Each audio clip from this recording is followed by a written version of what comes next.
The massive Carathian flagship hung in space like a floating crystal palace. Its walls sparkled with thousands of light patterns that moved across its surface. Inside the grand throne room, Queen Zixara sat on her crystal seat, her 12-foot frame towering over everything around her. Sharp spines jutted from her shoulders and arms, each one looking deadly enough to cut through steel. Her skin looked like living diamond, reflecting the soft blue lights that filled the room. The human diplomatic ship had docked an hour ago. Queen Zixara had watched it approach through the viewing ports, noting how small and plain it looked compared to her magnificent vessel. The humans called it a diplomatic cruiser, but to her eyes it looked more like a metal box with engines attached. She had seen prettier cargo ships.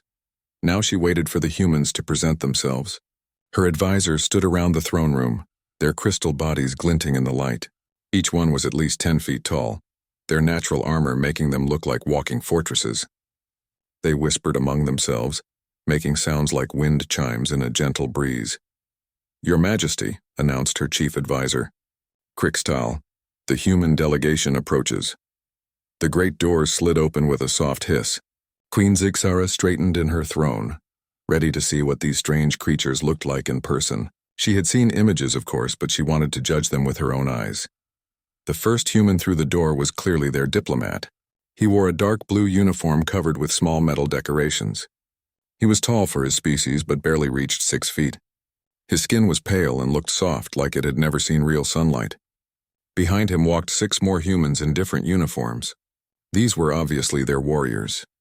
Queen Zixara almost laughed out loud when she saw them.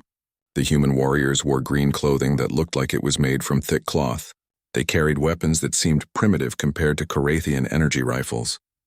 Each human was smaller than her smallest advisor. Their skin looked even softer than their diplomats, and she could see no natural armor or weapons on their bodies. "Your Majesty," the human diplomat said, bowing his head slightly, "I am Ambassador Chen of the Human Federation. Thank you for agreeing to meet with us." Queen Zixara leaned forward on her throne, her crystal spines catching the light. "Welcome, Ambassador Chen. I am Queen Zixara of the Carathian Empire. Tell me, are these truly your warriors?" She gestured at the 6 humans standing behind the ambassador. They stood perfectly still, their faces showing no emotion. Queen Zixara noticed they were all different sizes and shapes, unlike her own perfectly bred warrior caste. "Yes, Your Majesty. This is my security detail led by Staff Sergeant Santos." One of the humans, a woman with dark hair pulled back tightly, took a small step forward. She was shorter than the ambassador and looked even more fragile. Queen Zixara studied her carefully. The human's arms looked thin, her legs looked weak, and her face showed no obvious signs of battle scars or combat modifications. "Interesting," Queen Zixara said, her voice carrying clearly through the throne room. "I must admit I expected more impressive specimens." Her advisors made soft chiming sounds, their version of laughter. The human ambassador's face remained calm, but she noticed a slight tightness around his eyes. "Your Majesty, humans may not look as physically imposing as your people, but we have proven ourselves capable in many conflicts." Queen Zixara stood up from her throne, her full height making all the humans look like children by comparison. She walked down the steps slowly, her crystal feet clicking against the floor. The sound echoed through the room like someone tapping on glass. "Capable?" she asked, stopping a few feet from the human warriors. "These soft creatures? Look at them, Ambassador. They have no natural weapons, no armor, no obvious enhancements. How do they fight? Do they run away from danger?" The human called Santos kept her eyes fixed straight ahead, but Queen Zixara saw her jaw tighten slightly. This one at least understood the insult. "I have studied your species' history," Queen Zixara continued, beginning to pace in front of the humans. "You have fought many wars among yourselves. This tells me you are an aggressive species, but aggression means nothing without the ability to back it up." She stopped in front of Santos and looked down at her. The human was so small that Queen Zixara had to lean down to see her face properly. "Tell me, little warrior, what weapons do you use? What special abilities do you possess?" Santos looked up at the queen, her face still showing no emotion. "We use whatever works, Your Majesty." Queen Zixara's crystal features shifted into what passed for a smile among her people. "Whatever works. How wonderfully vague. Crystal, bring forward one of our junior warriors." Her advisor gestured and a young Carathian stepped forward. Even this junior warrior was 8 feet tall, his crystal armor gleaming with built-in weapon systems. Energy conduits ran along his arms, leading to ports in his palms that could fire deadly plasma bolts. "This warrior has trained for 50 years, Queen Zixara said, her voice growing louder. "His armor can deflect most energy weapons. His natural crystal spines can cut through steel. His strength is 10 times that of any human, and he is barely considered ready for real combat." She turned back to Santos. "How long have you trained, little human?" 15 years, Your Majesty." Queen Zixara's laughter sounded like crystal bells ringing. 15 years? My warriors train for longer than your entire species has been spacefaring, and you dare to call yourself a soldier? The other Carathians in the room began making their chiming laughter sounds. The noise filled the throne room, creating a musical mockery that seemed to bounce off every crystal surface. Ambassador Chen stepped forward. "Your Majesty, perhaps we should focus on the trade agreements we came to discuss." "Oh, but this is much more interesting," Queen Zixara said, waving a dismissive hand. "I am genuinely curious about human military capabilities, or rather the lack thereof." She walked back to her throne but did not sit down. Instead, she turned to address her entire court. "Look at these creatures," she announced.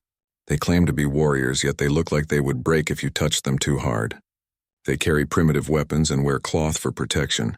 They have no natural advantages, no obvious enhancements, nothing that would make them dangerous in combat." The chiming laughter grew louder. Queen Zixara raised her hand for silence. "I wonder," she said, her voice now carrying a dangerous edge, "how such weak creatures managed to survive long enough to reach the stars. Perhaps their enemies were even weaker than they are." Ambassador Chen's face remained diplomatic, but Queen Zixara could see the anger building behind his eyes. Good.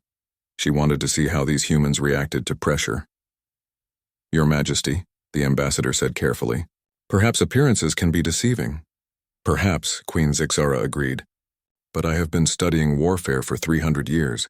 I have conquered 17 star systems and defeated dozens of species. In all that time, I have learned that strength shows itself clearly. These humans show no strength at all." She sat back down on her throne, looking down at the small human delegation like a giant examining insects. "I suggest we proceed with the trade negotiations," she said finally. "But first, let me make one thing perfectly clear. The Carathian Empire does not need protection from anyone.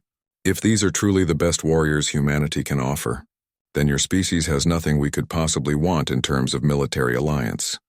The throne room fell silent except for the soft humming of the ship's systems. Queen Zixara smiled her crystal smile, satisfied that she had made her point. These humans were clearly no threat to anyone. The trade negotiations had been going on for 3 hours. Queen Zixara found herself growing bored with the endless discussion of shipping routes and mineral rights. The humans sat across from her advisors at a long crystal table, their small forms looking almost lost in the massive chairs designed for Carathian bodies. Ambassador Chen was surprisingly skilled at negotiation, Queen Zixara had to admit. He understood the complex politics of interstellar trade and had proposed several deals that would actually benefit both species. But every time she looked at the human warriors standing guard around the room, she felt a wave of amusement. Such tiny, fragile creatures pretending to be protectors. The Queen was considering whether to break for a meal when alarms began sounding throughout the ship. The crystal walls flashed red, and her communication system activated automatically. "Your Majesty," came the voice of her fleet commander, "we are receiving a distress signal from mining station Zerion 7. The station is under attack by Vraktar pirates." Queen Zixara straightened in her throne. The Vraktar were a dangerous species, known for their brutal tactics and cybernetic enhancements. They had been raiding shipping lanes for months, always disappearing before proper military forces could respond. "How many ships?" she asked.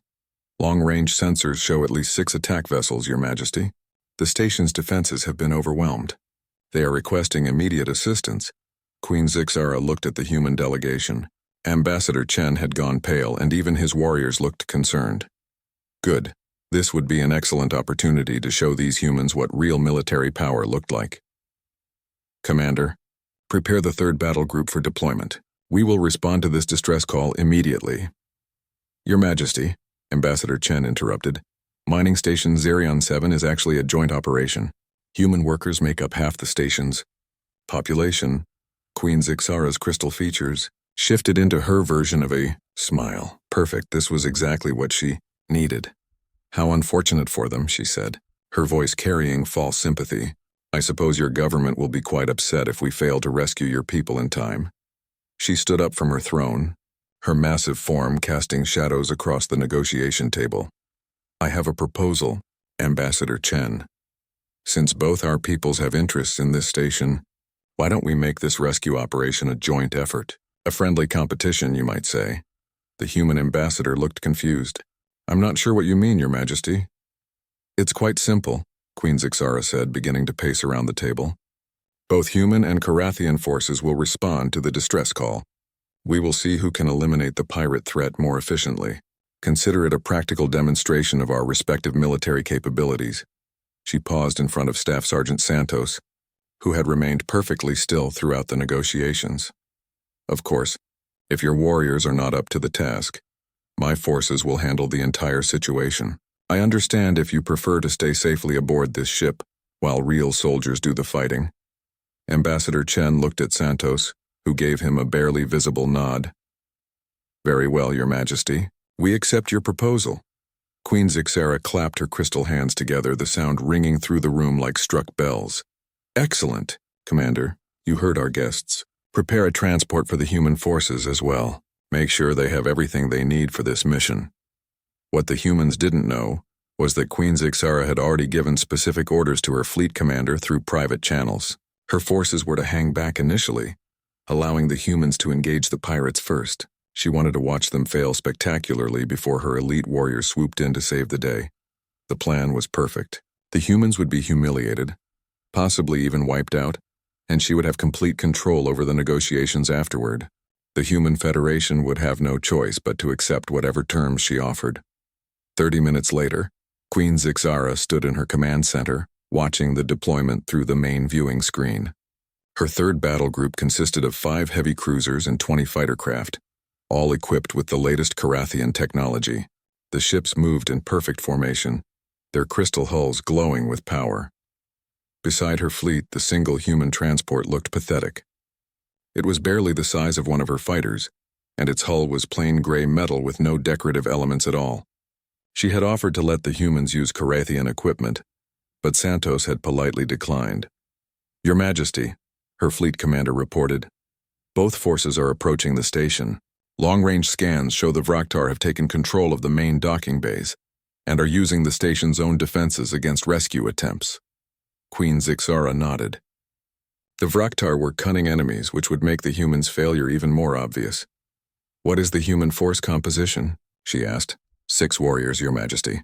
The same ones who accompanied their ambassador. They are using standard human weapons and armor. 6 warriors. Queen Zixara almost laughed out loud. She was sending 200 of her finest soldiers, and the humans thought 6 people would be enough. This would be over quickly. Your Majesty, her tactical officer announced, we are receiving communications from both forces. Shall I put them on the main screen? Yes. I want to see their faces when they realize what they're up against. The screen split to show 2 different views.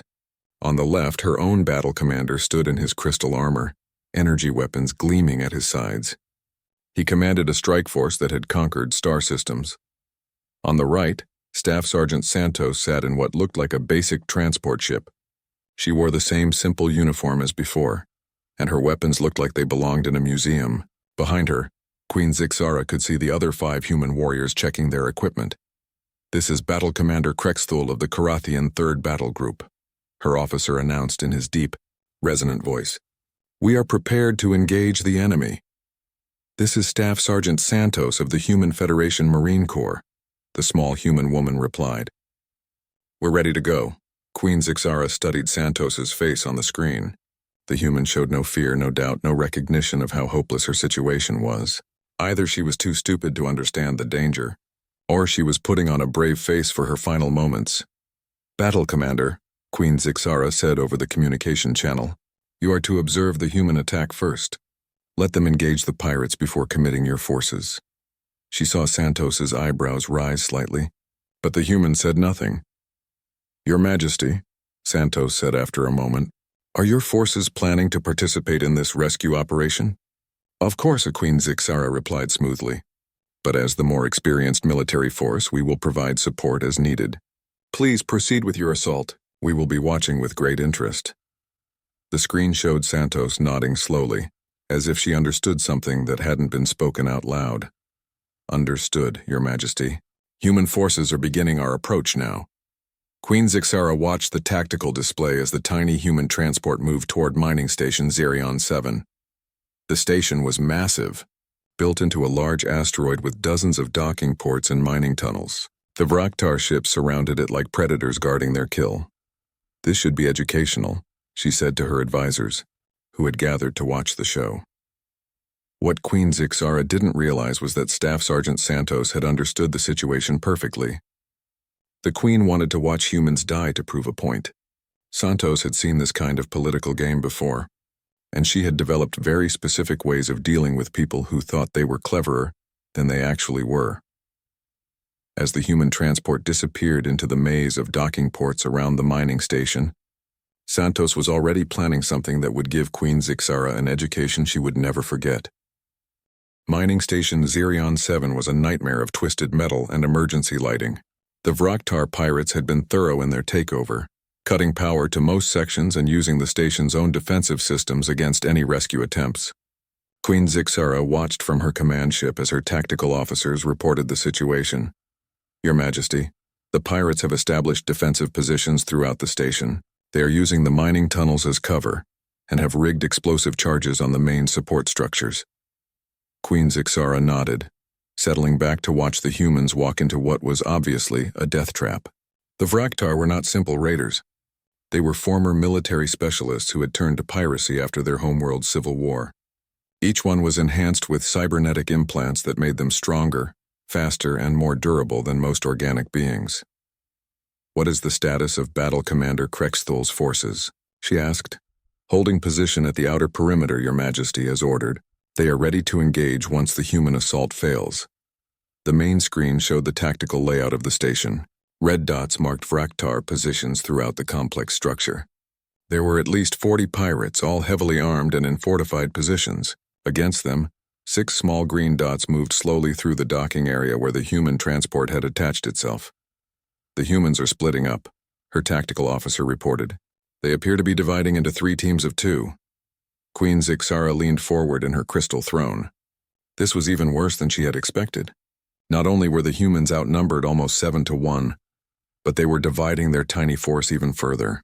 It was like watching someone commit suicide in the most inefficient way possible. Battle Commander Krexthol, she said into the communication system. Are you observing the human tactics? Yes, Your Majesty, came the reply from her military leader. Their approach seemed unconventional. Our tactical computers cannot identify their strategy. That is because they have no strategy, Queen Zixara said. They are simply wandering into the station without any real plan. This will be over within minutes. But as she watched the display, something strange began to happen. The human teams weren't moving toward the main corridors where the pirates were waiting. Instead, they were accessing maintenance shafts, ventilation systems, and service tunnels that most species would consider too small or difficult to navigate. Where are they going? She asked. Unknown, Your Majesty. They seem to be avoiding all contact with the enemy forces. Queen Zixara felt a flicker of annoyance. Were the humans simply hiding? Had they realized how hopeless their situation was and decided to wait for rescue?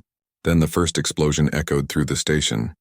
It wasn't the sound of weapons fire or the usual noise of combat. It was something else entirely, a deep rumbling that seemed to come from inside the station's structure itself. What was that? Queen Zixara demanded. Her tactical officer worked frantically at his controls. I'm not sure, Your Majesty. The explosion came from Section C7, but there are no human or Vraktar forces in that area. A second explosion followed, then a third. Each one came from a different part of the station, areas that showed no signs of combat on the tactical display. Battle Commander? Queen Zixara called. What is your assessment of the situation? There was a pause before Krexthol replied. Your Majesty, I believe the humans are using some form of sabotage tactics. They are not engaging the pirates directly. Sabotage? Queen Zixara stood up from her throne. That is not how honorable warriors fight. But even as she spoke, she could see the effects of whatever the humans were doing. The red dots representing Vraktar positions were beginning to move, breaking their defensive formations to investigate the explosions. The pirates were clearly confused and starting to panic. Then something happened that made Queen Zixara's crystal spines bristle with shock. One of the red dots simply disappeared from the tactical display. "Officer, what happened to that Vraktar position?" "Unknown, Your Majesty." The pirate's life sign simply stopped. Another red dot vanished, then another. The Vraktar weren't being killed in obvious firefights. They were disappearing one by one silently and without any indication of what was happening to them. "This is impossible," Queen Zixara muttered. 6 humans cannot eliminate Vraktar pirates without making any noise. But the evidence was right there on her screens. The human forces were moving through the station like ghosts, and everywhere they went pirates died. Not in the loud, explosive combat that Carathian warriors preferred, but quietly and efficiently, like predators picking off prey.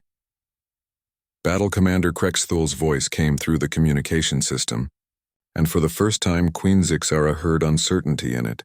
"Your Majesty, my tactical officers cannot explain what we are observing. The humans appear to be using the station's infrastructure against the pirates. They have turned off artificial gravity in certain sections, redirected atmospheric controls to create toxic gas pockets, and somehow gained access to the mining equipment." "Mining equipment?" "Yes, Your Majesty. They are using the asteroid processing tools as weapons. One pirate was apparently caught in an ore crusher that activated without warning." Queen Zixara felt something she hadn't experienced in decades. Uncertainty. This wasn't warfare as she understood it. This was something entirely different. Something that made her feel uncomfortable in ways she couldn't explain. The tactical display continued to show Vraktar positions disappearing. The pirates who remained alive were now firing wildly at shadows, their disciplined defensive positions breaking down into chaos. Some were retreating toward their ships, others were barricading themselves in secured areas, and a few were simply running through the corridors in panic. "Your Majesty," her communications officer announced, "we are receiving a transmission from the human forces. Put it on screen." Staff Sergeant Santos appeared on the main display. She was standing in what looked like a maintenance corridor, her simple uniform somehow making her look more dangerous than Queen Zixara had realized before. Behind her, sparks flew from damaged equipment, and emergency lights cast strange shadows on her face. "Your Majesty," Santos said calmly, "we've neutralized about half the pirate force. The remainder are retreating to the Central Command section. We should have the station secure within the next 20 minutes. Queen Zixara stared at the human woman. There was no excitement in her voice, no pride, no indication that she had just accomplished something that should have been impossible. She spoke as if she were reporting routine maintenance work. "How?" Queen Zixara asked, the word escaping before she could stop it. Santos tilted her head slightly as if the question confused her. "How what, Your Majesty?" "How are you defeating the Vraktar? They are experienced warriors with superior equipment and defensive positions." For the first time, Santos smiled. It was not a pleasant expression. "Your Majesty, you asked us to eliminate the pirates. You didn't specify how we should do it. We're doing it the way humans always do things, whatever works." The communication ended, leaving Queen Zixara staring at a blank screen. Around her, the Carathian command staff worked quietly at their stations, but she could feel their confusion and growing concern. Battle Commander Krexthul's voice broke the silence. "Your Majesty, shall I order our forces to assist the humans?" Queen Zixara looked at the tactical display. Only 12 red dots remained, clustered in the station's central command area. The humans had eliminated 2/3 of the pirate force in less than 30 minutes, using methods that her military computers couldn't even categorize. "No," she said slowly. "Let them finish." She needed to see what these humans were truly capable of. The central command section of mining station Zirion 7 had become the Vraktar pirates' last stronghold. Queen Zixara watched through the station's security cameras as the remaining 12 pirates barricaded themselves behind overturned tables and mining equipment. Their leader, a massive Vraktar called Gorthak the Render, stood nearly 8 feet tall. His cybernetic arms ended in razor-sharp claws, and his enhanced legs could punch through steel plating. Queen Zixara had fought Vraktar before. Even a single one was dangerous enough to require multiple Carathian warriors to defeat. Gorthak looked like he could tear apart an entire squad without breathing hard. Your Majesty, her tactical officer reported, the human forces are approaching the command section. They appear to be converging from 3 different directions. On the screen, Queen Zixara could see the 6 green dots moving through the station's corridors. They had stopped their ghost-like tactics and were now advancing openly toward the pirates' position. She found herself leaning forward, genuinely curious to see how these strange warriors would handle a direct confrontation. Battle Commander Krexthul, she said into the communication system, are your forces ready to intervene if necessary? Yes, Your Majesty. We can have troops on the station within 5 minutes if the humans require assistance. Queen Zixara almost said yes. The logical thing to do would be to send her warriors in now, before the humans got themselves killed. But something held her back. She wanted to see what would happen when these soft-looking creatures faced real danger. The security cameras showed Staff Sergeant Santos and another human approaching the main entrance to the command section. Santos carried the same primitive-looking rifle she had brought to the diplomatic meeting, while her companion had some kind of launcher device that Queen Zixara didn't recognize. Pirates of the Vraktar fleet, Santos called out, her voice carrying clearly through the command section. This station is now under Human Federation protection. Surrender immediately and you will be treated according to interstellar law. Gorthak's mechanical voice boomed back through the corridors. Come and take it, soft flesh. We have hostages and this room is a fortress. You cannot win. Santos looked up at one of the security cameras, as if she knew Queen Zixara was watching. Your Majesty, she said calmly, you might want to pay attention to this part. What happened next would stay with Queen Zixara for the rest of her very long life. Instead of charging into the fortified position or trying to blast through the barricades, Santos and her partner simply disappeared from the camera's view. Queen Zixara switched between different camera angles trying to find them, but the humans seemed to have vanished completely. Where did they go? She demanded. Unknown, Your Majesty. They were there one moment and gone the next. Then the lights in the command section went out. Emergency power kicked in a few seconds later, bathing everything in red light. The Vraktar pirates were shouting to each other in their harsh language, clearly confused by the sudden darkness. Gorthak was barking orders, trying to maintain control of his panicking crew. That's when Santos stepped out of the shadows. Queen Zixara blinked, certain her eyes were playing tricks on her. The human woman seemed to materialize from empty air, moving like liquid darkness across the command room floor. Her rifle made no sound as she fired, but 3 pirates dropped immediately, their cybernetic systems sparking as they hit the ground. Impossible, Queen Zixara whispered. How did she get inside their defenses? Her tactical officer was working frantically at his controls. Your Majesty, our sensors show no indication of how the humans breached the command section. It's as if they walked through solid walls. Another human appeared behind the pirates' barricades, then another. They moved with a fluid coordination that reminded Queen Zixara of a pack of predators. Each human seemed to know exactly where the others were without any visible communication. The Vraktar pirates were combat veterans who had survived dozens of battles, but they were fighting something they had never encountered before.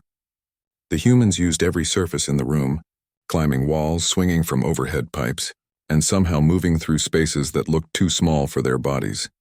Gorthak roared and charged at Santos with his cybernetic claws extended. He was easily twice her size, and his enhanced strength should have torn her apart in seconds. Queen Zixara watched in fascination as the small human woman simply wasn't there when his claws arrived. Santos moved like water flowing around a rock. She ducked under Gorthak's first swing, sidestepped his second, and somehow ended up behind him while he was still turning around. Her rifle barrel touched the back of his neck, right at the connection point for his cybernetic spine. Checkmate, she said quietly. The shot that followed wasn't the energy blast Queen Zixara expected. It was some kind of electromagnetic pulse that shut down Gorthak's cybernetic systems instantly. The massive Vraktar collapsed like a puppet with cut strings, his mechanical limbs twitching uselessly. The entire fight had lasted less than 3 minutes. Queen Zixara stared at the screens in complete silence. Around her, the Carathian command staff exchanged confused looks. What they had just witnessed shouldn't have been possible. 6 humans had eliminated 40 Vraktar, pirates using tactics that defied every principle of warfare Queen Zixara had learned in 3 centuries of military experience, Your Majesty. came Battle Commander Krexthel's voice over the communication system. "The humans are requesting medical assistance for the station personnel. They have secured all pirate vessels and taken the survivors into custody." Queen Zixara found her voice. "Casualties? Among the human forces?" "None, Your Majesty. All 6 are uninjured. And the pirates? 18 dead, 22 captured. The humans used non-lethal methods whenever possible, but several pirates chose to fight rather than surrender." Queen Zixara looked at the tactical display one more time. Where 40 red enemy dots had been an hour ago, there was now nothing but green indicators showing human forces securing the station. "Battle Commander," she said slowly, "how long would it have taken our forces to accomplish the same mission?" There was a long pause. "Your Majesty, our tactical computers estimate it would have required at least 6 hours and significant casualties to clear the station using conventional assault methods. The pirates' defensive positions were extremely well prepared." Queen Zixara closed her crystal eyes and tried to process what she had just witnessed. Everything she thought she knew about warfare had just been turned upside down by 6 humans who looked like they should have trouble opening a door. The communication system activated again, and Staff Sergeant Santos appeared on the screen. She looked exactly the same as she had at the beginning of the mission. Her uniform wasn't even dirty. "Your Majesty," Santos said in the same calm voice she had used throughout their meeting, "the station is secure. We're ready to transfer custody of the prisoners to whatever authority you prefer. The hostages are all safe and we've restored main power to the facility." Queen Zixara stared at the human woman, seeing her clearly for the first time. Santos didn't look like a warrior because she didn't need to look like one. Her strength wasn't in her muscles or her armor or her weapons. It was in something much more dangerous. Her mind. "Staff Sergeant," Queen Zixara said carefully, "I would like to speak with you privately when you return to my ship." Santos nodded. "Of course, Your Majesty. I think we have quite a lot to discuss." The communication ended, leaving Queen Zixara alone with a very uncomfortable realization. She had spent the day mocking humans as weak and primitive, but what she had actually been looking at was the most dangerous military force in the galaxy, and they had been polite enough to let her think she was in control. Queen Zixara waited in her private chambers, away from the crystal throne room and the watching eyes of her advisors. She had dismissed her guards and ordered complete privacy for this meeting. The events at mining station Zirian 7 had shaken her more than she cared to admit, and she needed to understand what she was truly dealing with. The door chimed softly and Staff Sergeant Santos entered alone. Without the diplomatic protocols of the throne room, Queen Zixara could study the human more carefully. Santos moved with the same quiet confidence she had shown during the battle, but now Queen Zixara recognized it for what it was. The calm assurance of someone who had never met a problem she couldn't solve. "Please, sit," Queen Zixara said, gesturing to a chair that had been adjusted to human proportions. Santos sat down, her hands resting calmly in her lap. She showed no sign of being intimidated by meeting privately with the ruler of a galactic empire. "You wanted to speak with me, Your Majesty?" Queen Zixara paced to the large viewing port that showed the stars beyond her ship. She had conquered those stars, brought dozens of worlds under Carathian rule, and never once doubted her people's superiority. Now she found herself questioning everything. "Tell me about human warfare," she said without turning around. "What would you like to know?" "Everything. How do you train? How do you fight? How did 6 of you eliminate 40 Vraktar pirates without taking a single casualty?" Santos was quiet for a moment. When she spoke, her voice was thoughtful. "Your Majesty, I think you're asking the wrong questions." Queen Zixara turned to face her. "What do you mean?" "You want to know about our tactics and training, but that's not what makes humans dangerous. Every species has tactics. Every species has training. What makes humans different is why we fight." "Explain." Santos leaned back in her chair, looking more relaxed than any being had ever looked in Queen Zixara's presence. "Most species fight to win battles, Your Majesty. Humans fight to make sure there won't be any more battles. We don't just want to defeat our enemies. We want to make it impossible for them to threaten us again." Queen Zixara felt a chill run through her crystal spines. "That sounds like genocide." "Sometimes," Santos said without flinching. "But usually it's much more efficient to convince your enemies that fighting you is a bad idea. That's what happened today. Those pirates will spread word of what they saw, The survivors will tell every pirate, mercenary, and raider in the galaxy that attacking human interest is suicide. We just eliminated an entire pirate problem with one engagement. No more raids on shipping lanes, no more attacks on mining stations. The Vraktar clans will find other targets. Queen Zixara sat down in her own chair, her massive form making it creak slightly. But how? Your people look so fragile. Santos smiled that same unpleasant smile she had shown during the battle. Your Majesty, humans evolved on a planet that was trying to kill us every single day. Predators, diseases, natural disasters, climate changes that could wipe out entire continents. We didn't just survive it, we conquered it. Then we turned that same competitive drive on each other. Your wars, thousands of years of them.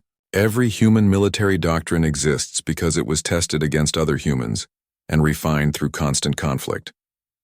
We learned to fight in deserts, jungles, mountains, cities, underwater, in space, in zero gravity, in hostile atmospheres. We learned to fight when we were outnumbered, outgunned, surrounded, cut off from supply lines, and facing enemies with superior technology. Queen Zixara leaned forward. And you survived all of that. More than survived. We got better. Every war taught us new lessons. Every enemy showed us new weaknesses to exploit. By the time we reached the stars, we had been fighting the most dangerous opponents in the galaxy for millennia. Other humans. Exactly. When you've spent your entire evolutionary history competing against yourself, everyone else looks easy. Queen Zixara was quiet for a long moment, processing what she had heard. Finally, she asked the question that had been bothering her since the battle. Why didn't you tell me this during our first meeting? Why let me mock your capabilities? Santos's expression became serious. Because, Your Majesty, we hoped we wouldn't need to show you. Humans prefer diplomacy to warfare. We'd rather trade with you than fight you. But when people mistake our preference for peace as weakness, we sometimes have to provide educational demonstrations. Educational demonstrations. Like today.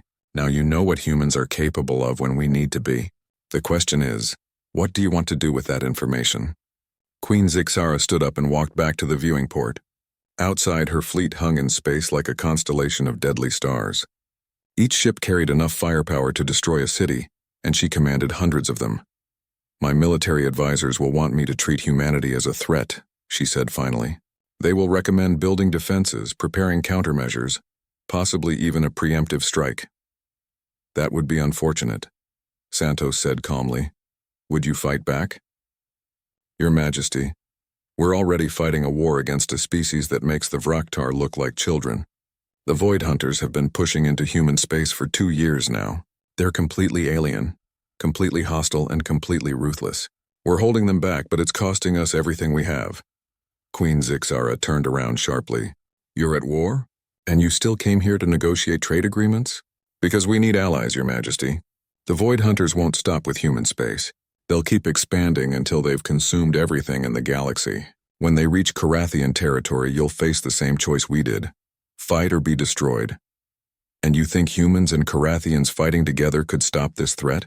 Santos stood up, her small form somehow commanding attention despite being dwarfed by everything else in the room. Your Majesty, I think humans and Carathians fighting together could stop anything. You have superior technology, disciplined forces, and excellent defensive strategies. We have adaptability, unconventional tactics, and experience fighting impossible odds. Separately, we're both strong. Together we could be unstoppable. Queen Zixara walked over to her private communication console and activated a secure channel. Battle Commander Krex Thul, report to my chambers immediately. Bring the fleet tactical staff. She looked at Santos.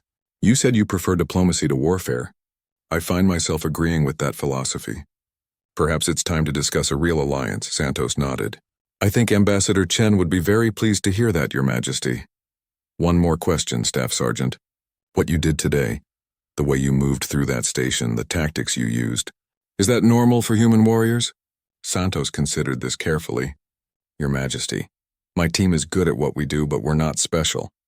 There are thousands of human units with similar capabilities, and some that are much better.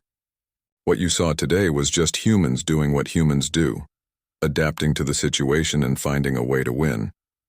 Queen Zixara looked out at the stars again, but this time she wasn't seeing her conquests. She was seeing the future, and for the first time in centuries, she wasn't certain she could shape it alone. Staff Sergeant Santos, she said finally, I believe I owe your species an apology. No apology necessary, Your Majesty. But I think you're going to find that humans make much better friends than enemies. As Santos left to rejoin the diplomatic delegation, Queen Zixara remained at the viewing port.